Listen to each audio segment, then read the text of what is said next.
Parcel. वहीं रख दो चेयर पे।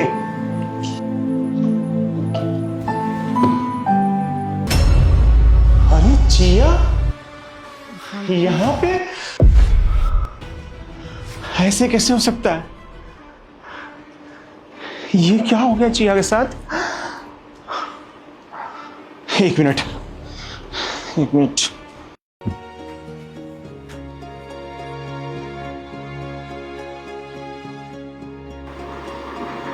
क्या मैं आपसे एक बात पूछ सकता हूँ? जी पूछिए। ये आपके सर पे ये चोट कैसे लगी? ये चोट, वो मैं डिलीवरी करने गई थी तो स्कूटी स्लिप हो गई, गिर गई, इसीलिए लग गई। आप ये सब छोड़िए, पेमेंट दे दीजिए। हाँ, कितना हुआ पेमेंट आपका? आपके 1000 रुपये हुए। अच्छा, एक मिनट दे रहा हूँ। वैसे मैं आपसे एक बात पूछ सकता हूँ? हाँ पूछिए। आपका नाम चिया है ना? हाँ मेरा नाम चिया है, पर आपको कैसे पता? अच्छा, आपने ऐप में देख लिया होगा मेरा नाम। हाँ मेरा नाम चिया है। वो आप बजरंग नगर कॉलोनी में रहती थी ना? और आपके हस्बैंड का नाम विशाल था ना? मेरे हस्बैंड का नाम विशाल था, पर आपको ये सब कैसे मालूम है? एक्चुअली मैम, मैं आपके हस्बैंड का दोस्त हूँ। उसी ने मुझे आपके बारे में बताया था, और उसने मुझसे ये भी बताया था कि आपकी बहुत सारी फैक्ट्रियाँ चलती हैं, आपकी मिल्स चलती हैं, आप बहुत पैसे वाली हो। तो फिर आप ये डिलीवरी वाली जॉब क्यों कर रही हैं? मतलब कि मुझे विशाल से बहुत टाइम हो गया है बात किए हुए, बस ऐसे ही पूछ रहा हूँ मैं। यस सर, मेरी बहुत सारी फैक्ट्रीज भी थी और मिल्स भी चलती थी। अब ये सब छोड़िए, आप पेमेंट दे दीजिए, मुझे और भी जगह डिलीवरी के लिए जाना है। मैं पेमेंट कर रहा हूँ आपका। बस मैं ये जानना चाह रहा था कि आपके साथ ऐसी कौन सी घटना घट गई जो आप ये डिलीवरी का काम करने लगी? छोड़िए ना सर, आप एक डिलीवरी वाली की स्टोरी जान के क्या ही करेंगे? आप इतने बड़े घर से हैं, आप ये सब बात छोड़िए, आप बस पेमेंट दे दीजिए। मुझे बताया ना मैंने कि मुझे और भी जगह जाना है डिलीवरी के लिए, मुझे लेट हो रहा है। हाँ हाँ, दे रहा हूँ मैं। आपके 1000 रुपये हुए ना? जी। एक मिनट। वैसे आप बता सकती हैं कि आपके साथ क्या हुआ था, अगर आपको कोई प्रॉब्लम ना हो तो? अगर आप जानना ही चाहते हैं तो मैं आपको बता देती हूँ। सच्चाई ये है कि मैंने अपने पैरों पे कुल्हाड़ी खुद से ही मारी है। कुल्हाड़ी मारी है आपने? मतलब ये है कि आपने बिल्कुल सही बोला था कि मैं बहुत सारी फैक्ट्रीज की मालकिन थी और मेरी मील्स भी चलती थी। मेरे हस्बैंड के साथ को ओनर था वो। तो मेरे फैक्ट्री में मेरा एक मैनेजर था, उसके साथ काम करते करते हम दोनों की नज़दीकियां बढ़ गईं और मुझे उससे प्यार हो गया। कुछ टाइम बाद मैंने उससे शादी कर ली और अपने हस्बैंड विशाल को छोड़ दिया। विशाल ने मुझे बहुत बार वार्न किया था, बहुत बार समझाया था कि मुझे शादी नहीं करनी चाहिए, इतनी जल्दी किसी पे भरोसा नहीं करना चाहिए।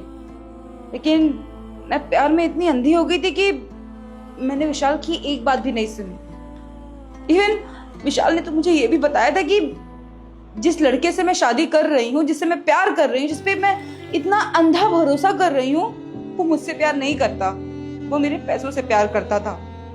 मैंने विशाल की बात नहीं मानी और उससे शादी कर ली। कुछ टाइम बीता, तब तक तो सब कुछ सही चल रहा था मेरे दूसरे पति के साथ। लेकिन जैसे ही 2 महीने बीते और उस आदमी ने अपना असली रंग दिखाना शुरू कर दिया। मेरे दूसरे पति ने अपनी गर्लफ्रेंड के साथ मिलके मेरी सारी फैक्ट्रीज जो भी मेरे नाम थी, मेरी मिल्स, सब कुछ एक लॉयर के हेल्प से अपने नाम करा ली। मुझे तो पता भी नहीं था कि मैं कौन से डॉक्यूमेंट्स पे कब साइन कर रही थी, और मेरे भरोसे का गलत फायदा उठा के उसने मेरा सब कुछ छीन लिया। यहाँ तक कि मेरे बैंक अकाउंट में जितने भी पैसे थे वो सब भी अपने अकाउंट पे ट्रांसफर कर लिए उसने। मेरे पास कुछ नहीं बचा था। मुझे बहुत ज्यादा पछतावा है, मैंने विशाल की बात नहीं सुनी। उसने मुझे पहले ही वार्न किया था कि वो आदमी मुझसे नहीं, मेरे पैसों से प्यार करता है, मेरे पैसों के पीछे पड़ा है। लेकिन तब तक बहुत देर हो गई थी। उस दिन मुझे विशाल की बहुत याद आ रही थी। ये जो कुछ भी हुआ है मेरे साथ, वो सब कुछ मेरे ही कर्मों की सजा है। सब कुछ मेरी ही गलती है। अच्छा, आपने कभी विशाल से मिलने की या बात करने की कोशिश की थी? किस मुंह से जाऊंगी मैं अब विशाल के पास? मैंने विशाल के साथ इतना गलत किया, आप ही बताइए, मैं क्या मुंह लेके जाती विशाल के सामने?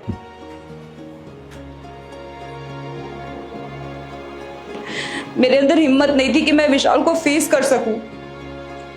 वो मुझसे इतना प्यार करता था, मेरे पर इतना भरोसा करता था, लेकिन मैंने क्या किया उसके साथ? जाके किसी और से शादी कर ली, उसे धोखा दे दिया।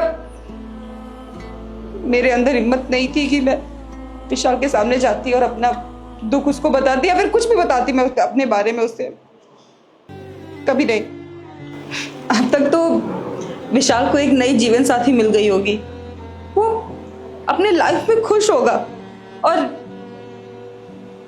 मैं अपना मनहूस चेहरा उसके लाइफ में ले जा करके उसे दोबारा दुखी नहीं करना चाहती। मैं उसके लाइफ में वापस जा करके उसकी लाइफ क्यों बर्बाद करूं? I don't want that. मैं तो बस भगवान से यही प्रार्थना करूंगी कि वो जहां भी रहे, जिसके साथ भी रहे, बस खुश रहे। अच्छा जी, अगर आपके सामने आपका एक्स हस्बैंड आ जाए तो आप क्या करेंगे? मेरा एक्स हस्बैंड अगर मेरे सामने आ जाएगा तो सबसे पहले मैं उससे माफी मांगूंगी, उसके पैरों में गिर के माफी मांगूंगी, क्योंकि सारी गलती मेरी है।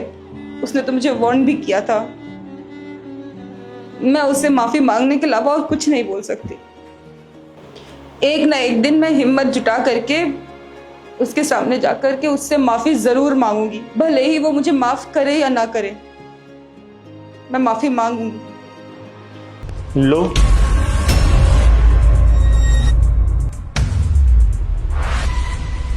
फिर मांग लो मुझसे माफी। विशाल, तुम यहाँ पे? हाँ, मैं। क्या हुआ? अब मांगो ना मुझसे माफी, शायद मैं तुम्हें माफ कर दूं। विशाल, विशाल प्लीज मुझे माफ कर दो। मुझसे बहुत बड़ी गलती हो गई Vishal. Vishal, I am really sorry, please मुझे माफ कर दो। ये जो भी हालत मेरी हुई है वो सब मेरे कर्मों की वजह से हुई है। ये सब मेरे कर्मों की ही सजा है। मेरे कर्म ही इतने खराब थे कि मेरी ये हालत हो गई।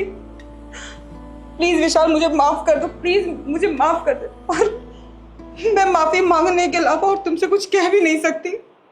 मुझे अपने किए हुए पे बहुत पछतावा है। अब तुम प्लीज मुझे माफ कर दो। मैं तुमसे वादा करती हूँ कि मैं तुम्हें कभी भी अपनी शक्ल नहीं दिखाऊंगी।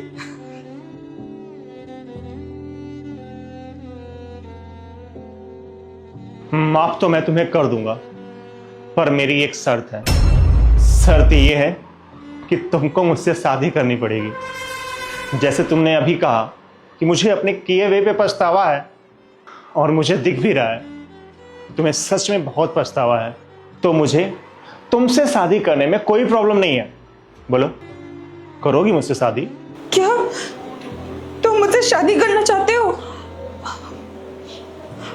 मुझे तो यकीन ही नहीं हो रहा कि जिस लड़की ने तुम्हारे साथ इतना गलत किया, तुम उसे दोबारा अपनाने के लिए तैयार हो। हाँ विशाल, मैं तुमसे शादी करने के लिए तैयार हूँ। मैं तुमसे शादी करूंगी।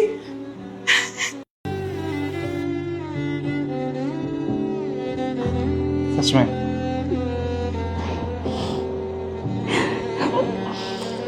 विशाल मुझे प्लीज माफ कर दो। चिया, मैंने तुम्हें माफ कर दिया। पक्का? पक्का चिया।